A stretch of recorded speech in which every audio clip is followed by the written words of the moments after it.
Railway కోడూరులో సజావుగా కొనసాగుతున్న post ballot ఎన్నికలు మందకోడుగా కొనసాగుతున్న ఓటింగ్ పోస్ట్ బ్యాలెట్ ఓటింగ్ ఉపయోగించుకోవడంలో ఇబ్బంది పడ్డ పలువురు ఉద్యోగులు నేటి మధ్యాహ్నానికి 1200 ఓట్లకు గాను 300 ఓట్లే పోలయ్యాయని వెల్లడించిన కోడూరు నియోజకవర్గ రిటర్నింగ్ ఆఫీసర్ లీలారాణి విద్యావంతులు ప్రభుత్వ అధికారులు అయ్యున్న ఇంత తక్కువ శాతం ఓటింగ్ జరిగిందంటే అదే ఓట్లు వేయడానికి ప్రజలు ఏమాత్రం ముందుకు వస్తారోనని ఆవేదన వ్యక్తం చేస్తున్న పలువురు మేధావులు మొబైల్ ఫోన్ల వెనుక పక్క ఉన్న ఆయా పార్టీలకు సంబంధించిన స్టిక్కర్లను చూపించి ఓటర్లను ప్రభావితం చేస్తున్నారంటూ ఆరోపణలు.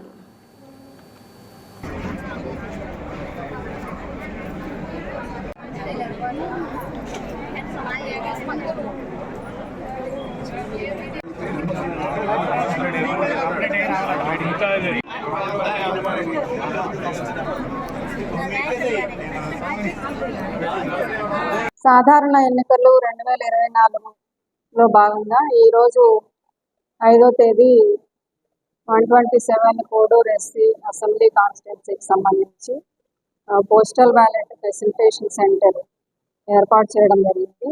రైల్వే కోడూరు మండలం హెడ్ క్వార్టర్లో హెచ్ఎంఎం హై స్కూల్లో మొత్తం కాన్స్టిట్యున్సీకి ఫెసిలిటేషన్ సెంటర్స్ ఏర్పాటు చేస్తున్నాము.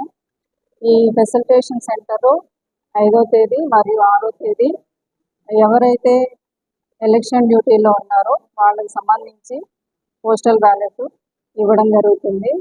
ఈరోజు 5వ తేదీ పీఓలు, ఏపీఓలు, ఓపీఓలు ఎవరైతే ఉన్నారో వీళ్ళందరూ కూడా మైక్రో అబ్జర్వర్స్ ఈ కేటగిరీలో ఎన్నికల సిబ్బంది ఉన్న వాళ్ళకి కోడూరు కాన్స్టిట్యున్సీలో ఓటు ఉంటే ఇక్కడ వినియోగించుకోవాల్సిందిగా తెలియజేయడం జరిగింది. ఈరోజు కలెక్టర్ గారి ఆదేశాల మేరకు ఉదయం 9 గంటల నుంచి సాయంత్రం 6 గంటల వరకు పోలింగ్ జరుగుతుంది.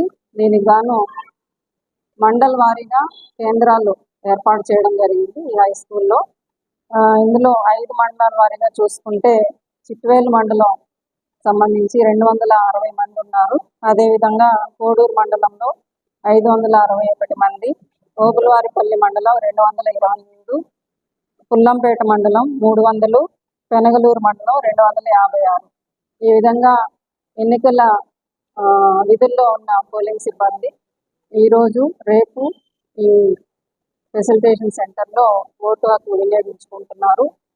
అదేవిధంగా రేపు పోలీసు పర్సనల్ ఎవరైతే ఉన్నారో వాళ్ళకి, అదేవిధంగా పీఓలు, ఏపీఓలు, ఓపీఓలు కాకుండా ఇంకా వేరే డిపార్ట్మెంట్స్ వాళ్ళకి అంటే సెక్టర్ ఆఫీసర్లు, బూత్ లెవెల్ ఆఫీసర్లు ఈ విధంగా కేటగరైజ్ చేసి వాళ్ళకి కూడా పోస్టల్ బ్యాలెట్ ఇవ్వడం జరిగింది. వాళ్ళందరూ 6వ తేదీ వాళ్ళ ఓటు హక్కుని వినియోగించుకుంటారు. అదేవిధంగా ఎసెన్షియల్ సర్వీసెస్ ఓటర్స్ ఎవరైతే ఉన్నారో దానికి ఈసీఐ వారు 33 కేటగిరీలు ఇవ్వడం జరిగింది. అందులో డిపార్ట్మెంట్ల వారీగా ఎవరైతే దరఖాస్తు చేసుకొని ఉన్నారో వాళ్ళకి కూడా 6వ తేదీ ఫెసిలిటేషన్ సెంటర్ ఏర్పాటు చేస్తున్నాము.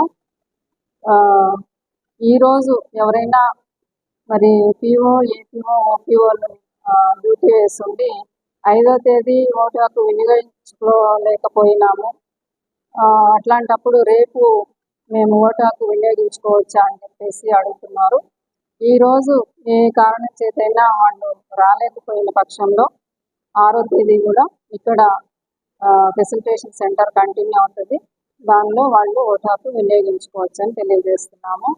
మరి మార్నింగ్ 9 o'clock నుంచి ఇప్పటి వరకు ఈరోజు 1000 మంది ఇక్కడ ఓటు హక్కు వినియోగించుకోవాల్సింది. అందులో భాగంగా 250 మంది ఇప్పటి వరకు వినియోగించుకున్నారు. మరి ఎండలు ఎక్కువగా ఉన్నందుకు ఇంకా క్యూ లైన్లలో ఉన్నారు. ఆఫ్టర్నూన్ 3 o'clock నుంచి కూడా మరి 6 వరకు ఎక్కువ పర్సంటేజ్ వస్తుందని అనుకుంటున్నాము. మా సిబ్బంది అందరూ కూడా మరి కౌంటర్లలో వచ్చే ఓటర్స్ ఎవరైతే ఉన్నారో వాళ్ళకి క్లియర్గా డిక్లరేషన్ ఫామ్స్ ఫిల్అప్ చేయించడం కానివ్వండి, పోస్టల్ బ్యాలెట్లు ఇష్యూ చేసేటప్పుడు ఎట్లా చేయాలో, ఏ విధంగా దాన్ని ఎంటర్ చేసుకోవాలా, ఏ డ్రాప్ బాక్స్లో ఏది వేయాలో ఇవన్నీ కూడా క్లియర్గా ఇన్స్ట్రక్షన్స్ ఇస్తూ వాళ్ళకి చెప్పడం జరుగుతుంది. అదేవిధంగా మరి వచ్చిన ఓటర్లు కూడా వీటన్నిటిని గమనించుకొని జాగ్రత్తగా వాళ్ళ ఓటు హక్కు వినియోగించుకోవాల్సిందిగా తెలియజేస్తున్నాము. డిక్లరేషన్ ఫామ్స్, వాళ్ళ సిగ్నేచర్స్ కానివ్వండి, అటెస్టేషన్లు ఇవన్నీ మా వైపు నుంచి చెప్తున్నాము, ఫిలప్ చేపిస్తున్నాము. అదేవిధంగా ఓటు వేసేవాడిని కూడా ఒక్కసారి క్రాస్ చెక్ చేసుకొని ఏమైనా పొరపాటు